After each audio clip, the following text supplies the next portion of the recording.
Hola, hoy hablaremos del éter. Cuando queremos hablar de algo como el éter, de ese concepto tan escurridizo en ocasiones, no nos referimos a alguna teoría esotérica, nos referimos a una tesis geométrica y a la vez a una teoría electromagnética.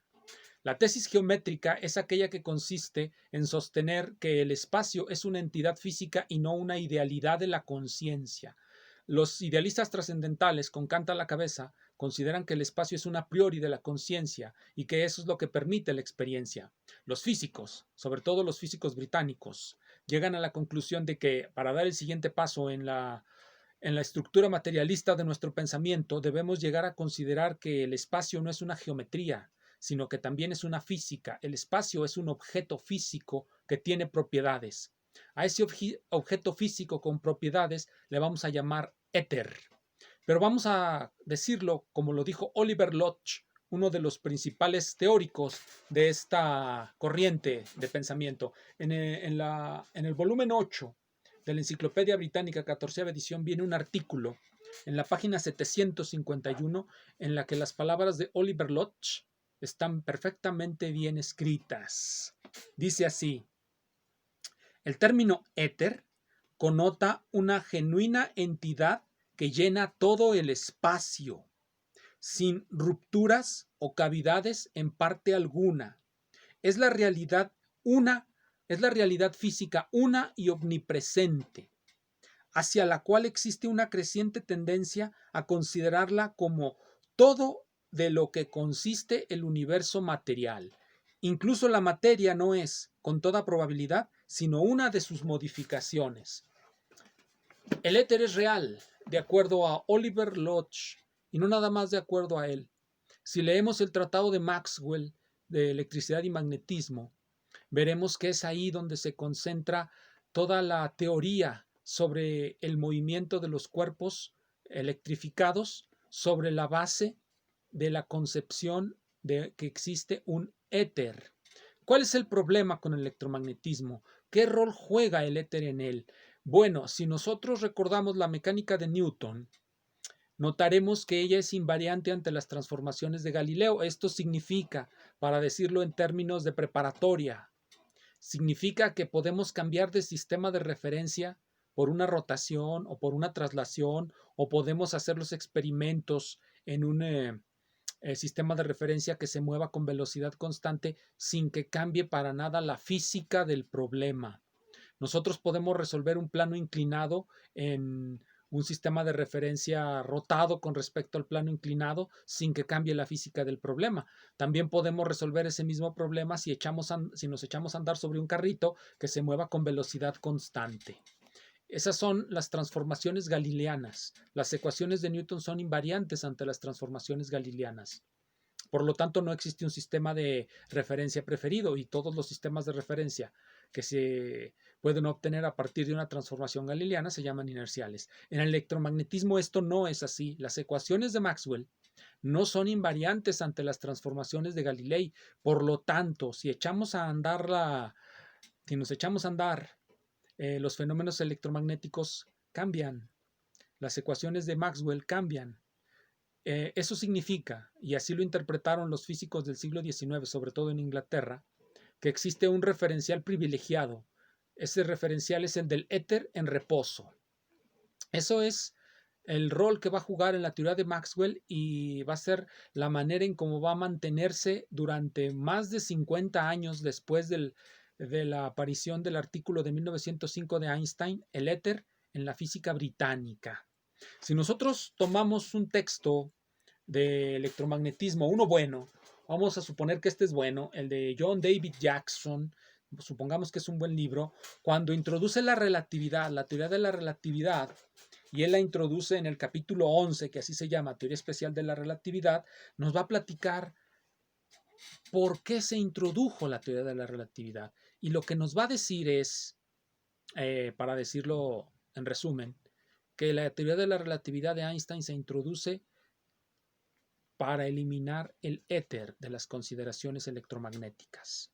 Es decir, Einstein va a proponer un nuevo sistema de transformaciones, un nuevo sistema de condiciones físicas en las cuales las ecuaciones de Maxwell resultan invariantes, pero hay que modificar para altas velocidades las ecuaciones de Newton.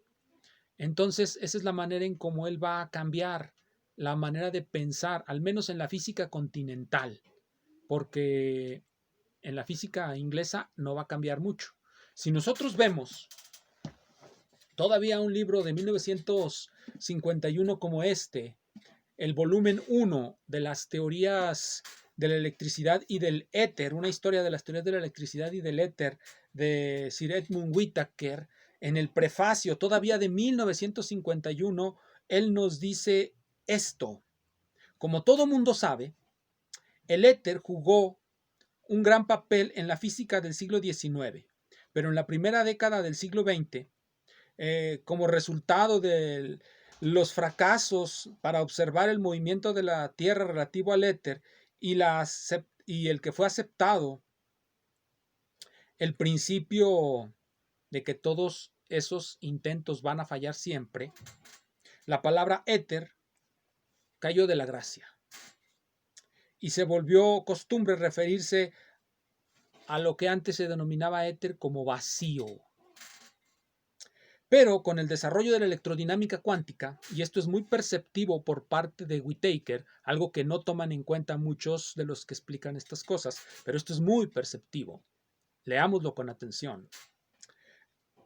Pero con el desarrollo de la electrodinámica cuántica, el vacío ha venido a ser considerado como el asiento de las oscilaciones del punto cero del campo electromagnético y como un medio polarizable. Parece absurdo retener el nombre de vacío para una entidad tan rica en propiedades físicas. La palabra éter debería ser retenida. Eso nos lo dice Whittaker en 1951. Los físicos ingleses nunca, al menos hasta la mitad del siglo, decidieron abrazar las teorías de Einstein. El éter existe. ¿Y por qué es perceptivo el comentario de Whittaker? Porque él toma como elementos de demostración de la existencia del éter los resultados de la electrodinámica cuántica, ya no de la teoría electromagnética de Maxwell, sino la electrodinámica de Feynman, de Schwinger, de Tomonaga. La electrodinámica cuántica demuestra la existencia del éter, o al menos eso cree Whittaker. Y es muy perceptivo su comentario. Ahora bien, los físicos británicos jamás, como he dicho ya muchas veces, estuvieron de acuerdo en que desapareciera esa idea. Whittaker es un ejemplo de ello. Y eso se puede consultar en un artículo que aparece en el volumen 2 de los estudios históricos en las ciencias físicas. En la página 89 de Stanley Goldberg existe un artículo que se llama En defensa del éter, la respuesta británica a la teoría especial de la relatividad de Einstein. ¿Cuál fue la respuesta británica a la teoría de la relatividad de Einstein? Negarse a aceptar la desaparición del éter.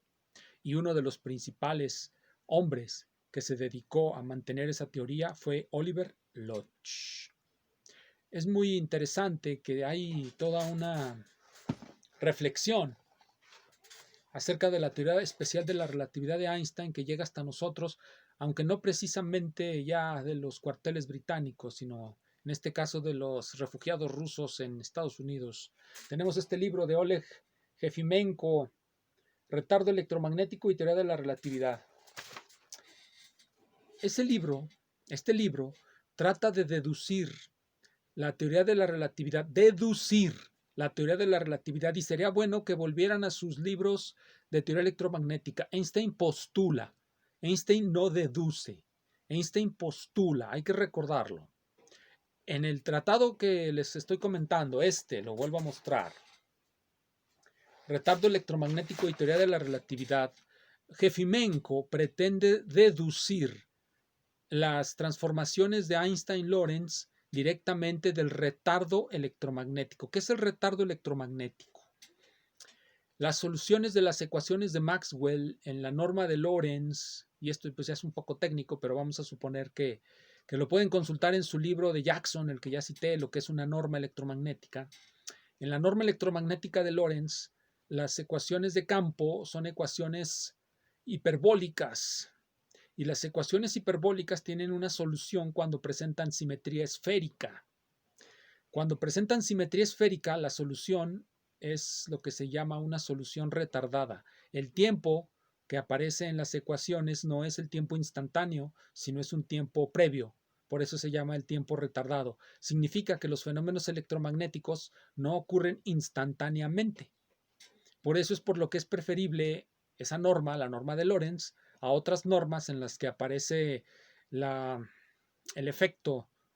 Algunos suponen que ilusorio, otros creen que no lo es, el efecto de acción a distancia en las ecuaciones electromagnéticas, sobre todo en la norma de Coulomb, aparecen términos instantáneos, pero dado que lo que parece estar más de acuerdo con la experiencia es el retardo electromagnético y como no tenemos medios realmente de medir en dimensiones terrestres la diferencia entre una acción electromagnética instantánea y una acción electromagnética retardada debido a lo muy alto de la velocidad de la luz, pues necesitaríamos hacer experimentos cósmicos para poder saber si existe acción a distancia o no. Pero bueno, vamos a suponer, y esto es lo más aceptado, esto es el consenso y es lo que está en los libros de texto. El consenso es que la norma de Lorentz es la norma correcta, aunque nadie sepa deducirla de algún lado, y por lo tanto las soluciones de los campos electromagnéticos son siempre soluciones retardadas.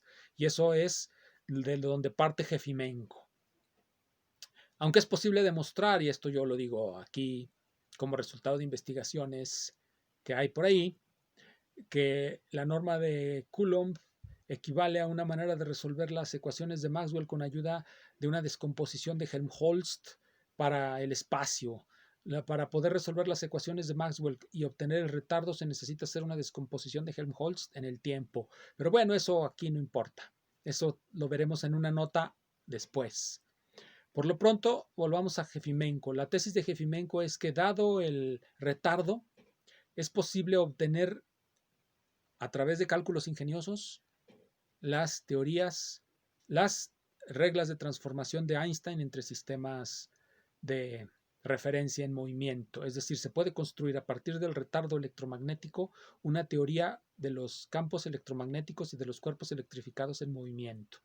Eso es lo que nos quiere decir Jefimenko. Cuando lo pensamos, nos damos cuenta que la solución retardada hace que los campos electromagnéticos sean invariantes de Lorentz, porque el término de retardo es invariante de Lorentz, es decir, es invariante entre las transformaciones de Lorentz. Así es que parecía ser una cuestión de tiempo que alguien se fijara, que alguien por fin dejara de leer de manera dogmática los textos para pensar por sí mismo. Pensar es cuestionar, nos dijo Heidegger. Entonces, ciertamente, Jefimenko está pensando cuando trata de deducir en lugar de postular la teoría de la relatividad especial. ¿Es diferente deducido que postulado? Claro, es muy diferente. Y de hecho la teoría de Jefimenko no es equivalente a la teoría de Einstein, como la teoría de Einstein no es equivalente a la de Lorentz-Poincaré. Pero bueno, entonces volvamos a eso que estaba diciendo hace un momento. Pensar es siempre pensar en contra de algo. Estamos pensando cuando nos oponemos a nuestras más queridas creencias, nos dijo Heidegger, el viejo nazi. Pues bien, eso es lo que debemos de hacer como físicos, como matemáticos, como teóricos de la biología, como enfermeros. Debemos de atrevernos a pensar. Muchísimas gracias.